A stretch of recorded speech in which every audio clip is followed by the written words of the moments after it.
Hi guys! Hello! Taurus. Welcome dito sa aking channel, Kapalaran 888 Taurus. Alamin natin kung anong messages, vibration, gabay energy para sa lahat. General reading, so pwede kang makaresonate. Gamitin mo ang iyong intuition sa panonood. Okay, Taurus, 3 cards tayo. First 3 cards. Okay. How? Make a wish. Okay, Taurus. Congratulations sa'yo. Nakikita ko ang ganda ng energy na to. Okay, Taurus, habang nanonood ka sa ngayon, isipin mo na magical moment ito para sa'yo. Yung message na to is talagang para sa'yo. Magical moment to, make a wish, and hintayin mo yung manifestation of your wish.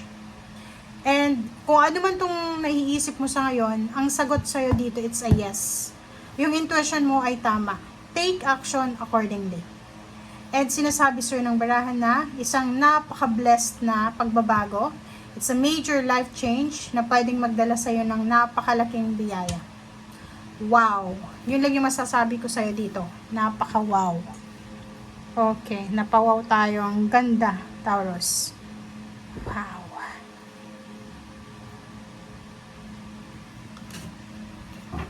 Okay.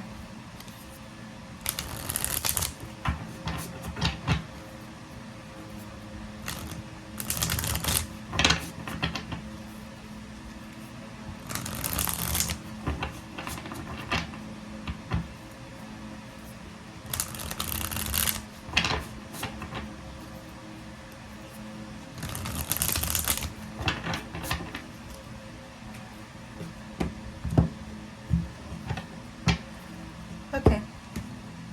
First card natin sa second deck is Queen of Wands.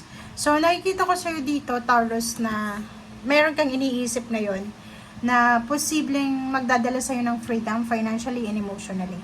Marami kang iniisip like pwedeng job or relationship or business.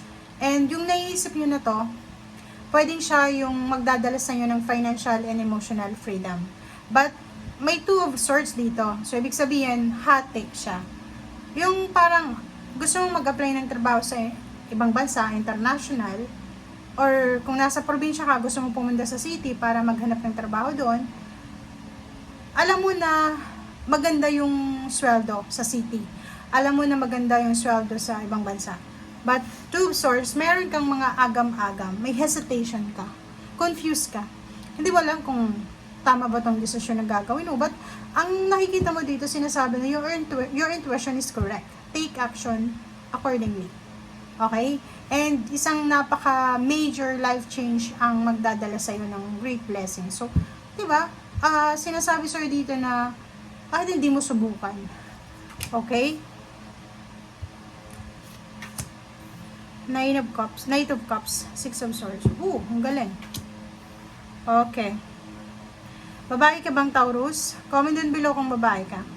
Kung babae ka, single, ang nakikita ko sa'yo dito, posibleng isang good news ang darating sa'yo. Ang good news na to is pwedeng galing sa ibang bansa.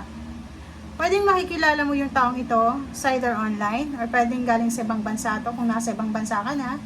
Nakikita ko sa'yo dito, isang financial news or love life news, parang ganun. So, for example, ang opportunities na to, opportunities na magkaroon ng financial success, pwedeng sa ibang bansa siya. Opportunities na pwedeng makaipon ng pera, sa ibang bansa din siya. Or pwedeng sa malayong lugar. Kung nasan ka man ngayon, kung nasa ibang bansa ka na, siguro hindi ka kontento, hindi ka masaya sa kung anong kinalalagyan mo sa ngayon. And sinasabi sir dito ng barahan na kung anong naiisip mo na pagbabago na yan, tama yan, resonated yan sa'yo. Maraming mga connection, pwedeng offer ng love, pero hindi lang love yung i-offer ng taong ito. Pwede niyang i-offer yung financial sa'yo.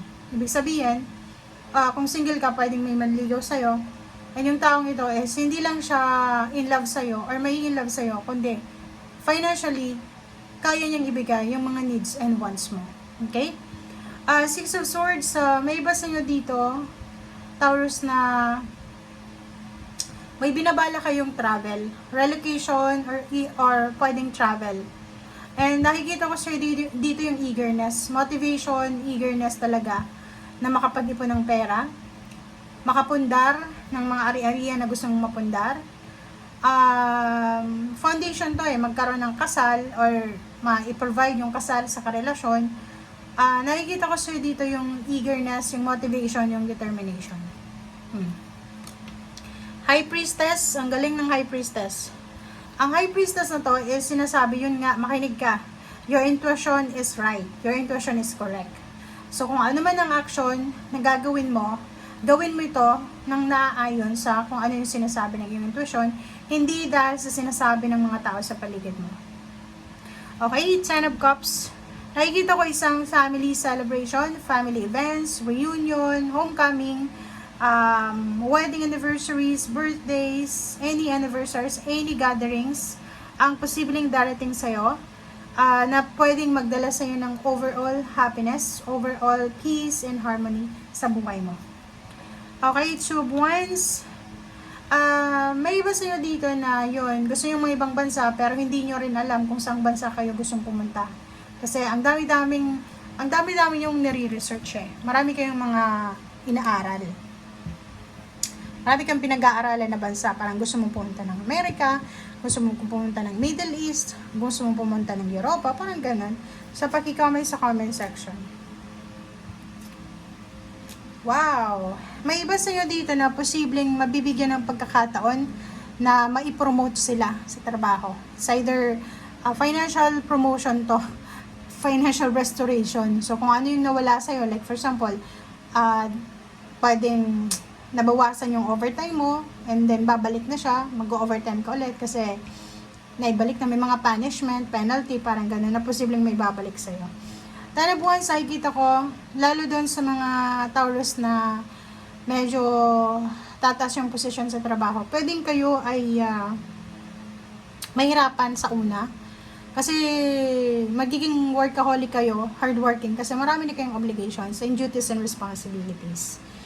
And Emperor, nakikita ko yung stability and balance dito. Magagawa mo kung ano yung mga bagay-bagay na dapat mong gawin, makukuha mo kung ano yung mga bagay-bagay na dapat makuha mo. And yung Emperor dito is all about power, empowerment. Nakikita ko na parating na yung empowerment para sa'yo. Kung dati ay, 'di ba, yung parang gipit na gipit ka sa pera, hindi ka masyadong makapag-spend ng pera. Yung parang sa family occasion, hindi ka makapag-contribute man lang kahit 1 piece of bread. So dito nakikita ko na parating na yung empowerment sa'yo. Ikaw naman ngayon, parang sinasabi mo, okay, ako naman ngayon yung bahala sa lahat ng gastusin. Parang ganun, parating na to. So kung hindi man siya dumating sa ngayon, ihanda mo yung sarili mo kasi pwedeng sa December, ikaw naman yung titingalain ng mga pamilya mo. Okay? Thank you guys. Bye!